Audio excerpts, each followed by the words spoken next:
तो आज हम एक ऐसी कोरियन कॉमेडी एक्शन मूवी की कहानी जानने वाले हैं जो शुरुआत से लेकर आखिर तक आपको हंसाने के साथ साथ जबरदस्त एक्शन का भी मजा देती है। इस मूवी का नाम है हस्बैंड इन एक्शन। कहानी में हमें दो ऐसे लोग देखने को मिलते हैं जो एक दूसरे से बिल्कुल अलग है और एक दूसरे को खास पसंद भी नहीं करते, लेकिन हालात उन्हें एक ऐसे मिशन पर साथ ले आते हैं जहां उन्हें अपने परिवार को बचाने के लिए जान की बाजी तक लगानी पड़ती है। कहानी में पहला मेन लीड कैरेक्टर है हुआंग, जिसकी शक्ल बंदर जैसी है, जो बेहद ईमानदार, निडर और थोड़ा अजीब स्वभाव का पुलिस ऑफिसर है। दूसरा मेन लीड कैरेक्टर है मिनसूक, जो एक एनिमल डॉक्टर है और जानवरों का इलाज करता है। इन दोनों के बीच सबसे बड़ा कनेक्शन ये है कि हुआंग की एक्स वाइफ सिनेई अब मिनसूक की पत्नी बन चुकी है। सबसे पहले हमें एक जेल का सीन दिखाया जाता है, जहां हम एक खतरनाक अपराधी को देखते हैं जिसका नाम किम योंग गैंग है। वो कई सालों की सजा काटने के बाद जेल से बाहर निकल रहा होता है। जैसे ही वो बाहर आता है, उसके चेहरे पर बदले की आग साफ दिखाई देती है। उसके कुछ आदमी उसका स्वागत करते हैं और उसे बताते हैं कि जब वो जेल में था, तब से पूरे शहर की ड्रग्स की दुनिया बदल चुकी है। अब इस शहर का सबसे बड़ा ड्रग्स किंग कोई और नहीं बल्कि मा डोजुन बन चुका है। ये सुनते ही किम योंग गैंग का गुस्सा 7वें आसमान पर पहुंच जाता है। वो कभी इस दुनिया का सबसे बड़ा राजा था और अब उसकी जगह किसी और ने ले ली थी। दूसरी तरफ हम मा डोजुन को देखते हैं, जो अपनी आलीशान कंपनी में पहुंचता है। वहां उसकी पत्नी हेरान उसका इंतजार कर रही होती है। बाहर से देखने पर उनकी कंपनी एक बड़ी मेडिकल कंपनी लगती है, लेकिन असलियत में वे लोग दवाइयों के नाम पर ड्रग्स बेच रहे होते हैं। उनका बिजनेस इतना बड़ा हो चुका था कि उन्हें हर दिन लगभग 1 लाख ऑर्डर मिलते थे। पूरा नेटवर्क एकदम प्रोफेशनल तरीके से चल रहा था। इसी बीच एक लड़का उनकी ड्रग्स लोगों तक पहुंचा रहा होता है। तभी वहां पर एंट्री होती है पुलिस ऑफिसर हुआंग की। हुआंग बड़ी आसानी से उस लड़के को पकड़ लेता है, उसके पास से ड्रग्स बरामद करता है और उसे गिरफ्तार कर लेता है। पास में खड़े कुछ स्कूल गर्ल्स हुआंग की बहादुरी देखकर उसके लिए तालियां बजाने लगती हैं। उधर किम योंग गैंग तुरंत अपने आदमियों को आदेश देता है कि मा डोजुन को उसके सामने पेश किया जाए। कुछ समय बाद मा डोजुन तक ये संदेश पहुंचता है कि किम योंग गैंग उससे मिलना चाहता है, लेकिन मा डोजुन बिल्कुल भी प्रभावित नहीं होता। वो साफ शब्दों में कह देता है कि उसे किम योंग गैंग से मिलने में कोई दिलचस्पी नहीं है। जब किम योंग गैंग को पता चलता है कि मा डोजुन ने उससे मिलने से इनकार कर दिया है, तो वो गुस्से से आग बबूला हो जाता है। आखिरकार वो खुद ही उससे मिलने के लिए निकल पड़ता है। जब वो मा डोजुन की कंपनी के बाहर पहुंचता है, तो हैरान रह जाता है। उसे यकीन ही नहीं होता कि इतनी शानदार और मॉडर्न बिल्डिंग से ड्रग्स का बिजनेस चलाया जा सकता है। वो अपने आदमियों से दोबारा पूछता है, क्या सच में यही जगह है? उसके आदमी जवाब देते हैं, जी बॉस, यही उनका हेडक्वार्टर है। वो अंदर जाता है, लेकिन वहां मौजूद कर्मचारी उसे तुरंत अंदर नहीं जाने देते। उसे इंतजार करने के लिए कहा जाता है। आखिरकार जब उसकी मुलाकात मा डोजुन और हेरान से होती है, तो वो खुद का परिचय देता है, लेकिन दोनों पति पत्नी उसके नाम का मजाक उड़ाने लगते हैं और जानबूझकर उसका नाम गलत बोलते हैं। ये सुनकर किम योंग गैंग अंदर ही अंदर गुस्से से भर जाता है। इसके बाद किम योंग गैंग उन्हें अपने साथ मिलकर बिजनेस करने का ऑफर देता है, लेकिन मा डोजुन और हेरान उसके ऑफर को तुरंत ठुकरा देते हैं। इतना ही नहीं, वे सिक्योरिटी गार्ड को बुलाकर उसे बाहर निकलवा देते हैं। जाते जाते किम योंग गैंग उन्हें धमकी देता है कि बहुत जल्द उन्हें इसका अंजाम भुगतना पड़ेगा। उसी समय दूर खड़ा हुआंग उन पर नजर रख रहा होता है। वो काफी समय से मा डोजुन को पकड़ने की कोशिश कर रहा था और उसके खिलाफ सबूत जुटा रहा था। वो अपनी पूरी टीम के साथ मा डोजुन के गोदाम पर रेड मार देता है। इसके बाद एक जबरदस्त फाइट सीन शुरू होता है। पुलिस और गुंडों के बीच भयंकर लड़ाई होती है। अकेले हुआंग कई लोगों को धूल चटा देता है। आखिर में उसका सामना मा डोजुन से होता है। दोनों के बीच खतरनाक लड़ाई होती है और अंत में हुआंग उसे काबू में कर लेता है। लेकिन तभी मा डोजुन एक लड़की को बंधक बना लेता है। हुआंग अपनी इलेक्ट्रिक गन निकालकर उसे बचाने की कोशिश करता है, लेकिन किस्मत उसका साथ नहीं देती। गोली सीधे बंधक लड़की को लग जाती है और वो बेहोश होकर जमीन पर गिर जाती है। और ये देखकर खुद मा डोजुन भी कुछ पल के लिए हैरान रह जाता है। हालांकि इसके बावजूद हुआंग उसे गिरफ्तार करने में सफल हो जाता है। अब कहानी में एंट्री होती है हमारे दूसरे हीरो मिनसूक की। इस समय वो एक घायल कुत्ते की जान बचाने की कोशिश कर रहा होता है। यहाँ से हमें पता चलता है कि वो बहुत ही दयालु इंसान है और जानवरों से बेहद प्यार करता है। इसके बाद हमें सिनेई दिखाई देती है, जो अपनी बेटी यंजू के साथ एक रेस्टोरेंट में बैठी होती है। कुछ देर बाद वहां हुआंग पहुंचता है। तभी हमें पता चलता है कि यंजू उसकी बेटी है और सिनेई उसकी एक्स वाइफ है।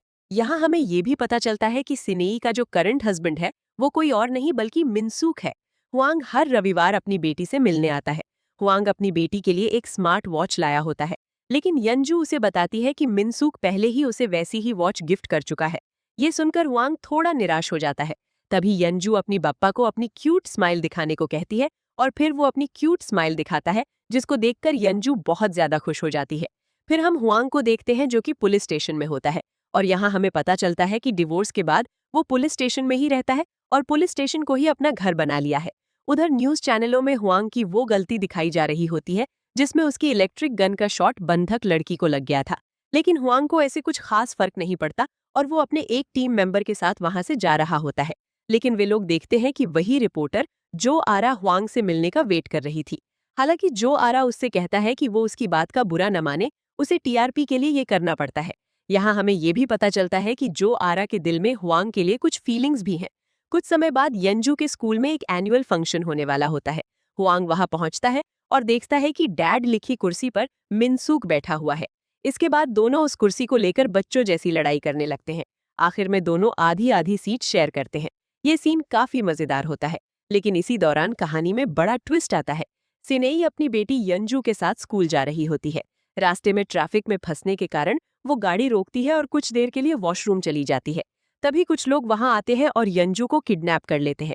जब सिनेई उन्हें रोकने की कोशिश करती है तो वे उसे भी पकड़ लेते हैं। उधर स्कूल के बाहर हुआंग और मिनसूक उनका इंतजार कर रहे होते हैं। दोनों बार बार कॉल करते हैं लेकिन कोई जवाब नहीं मिलता। तभी हुआंग के फोन पर एक कॉल आती है। कॉल करने वाली हैरान होती है। वो बताती है कि उसने सिनेई और यंजू दोनों को किडनैप कर लिया है। अगर वे उन्हें वापस चाहते हैं तो उन्हें जेल से मा डोजुन को बाहर निकालना होगा। ये सुनकर हुआंग और मिनसूक दोनों के पैरों तले जमीन खिसक जाती है। अब दोनों मजबूरी में एक साथ काम करने का फैसला करते हैं। वे सिनेई की कार ढूंढ लेते हैं और डैश कैम रिकॉर्डिंग देखते हैं। वीडियो में साफ दिखाई देता है कि कुछ लोग यंजू को उठाकर ले गए और बाद में सिनेई को भी पकड़ लिया। इसके बाद शुरू होता है मा डोजुन को जेल से निकालने का मिशन। हुआंग एक खतरनाक प्लान बनाता है। वो मा डोजुन को दूसरी जेल ले जाने का नाटक करेगा और रास्ते में मिनसूक पुलिस वैन का एक्सीडेंट कर देगा। फिर वे मा डोजुन को छुड़ाकर भाग जाएंगे। लेकिन हमेशा की तरह मिनसूक से गड़बड़ हो जाती है। वो सही समय पर टक्कर नहीं मार पाता। उसी समय अचानक एक दूसरी कार आकर पुलिस वैन को टक्कर मार देती है। वैन का जबरदस्त एक्सीडेंट हो जाता है। बाद में पता चलता है कि वो कार किम योंग गैंग चला रहा था। वो खुद मा डोजुन को मारने आया था। हालांकि इससे पहले कि वो कुछ कर पाता, हुआंग और मिनसूक मा डोजुन को लेकर वहां से भाग जाते हैं। इसके बाद कहानी और भी ज्यादा मजेदार और रोमांचक हो जाती है। किम योंग गैंग उनका पीछा करता है। मिनसूक अपनी शानदार ड्राइविंग से सबको हैरान कर देता है। यहाँ तक कि दुश्मन भी उसकी तारीफ करने लगते हैं। लेकिन अचानक वो गाड़ी का स्टीयरिंग ही उखाड़ देता है और उनकी कार दुर्घटनाग्रस्त हो जाती है। इसके बाद मा डोजुन भाग जाता है। हुआंग और मिनसूक उसके पीछे दौड़ते हैं। दूसरी तरफ किम योंग गैंग भी उसका पीछा कर रहा होता है। आखिरकार किम योंग गैंग उसे ढूंढ लेता है और गोली मार देता है। मा डोजुन खाई में गिर जाता है, लेकिन वो मरता नहीं। हुआंग और मिनसूक उसे बचा लेते हैं। फिर मिनसूक, जो कि सिर्फ जानवरों का डॉक्टर है, मजबूरी में उसके शरीर से गोली निकालता है। इसके बाद कहानी और भी रोमांचक हो जाती है जब किम योंग गैंग सिनेई, यंजू और हेरान तीनों को अपने कब्जे में ले लेता है।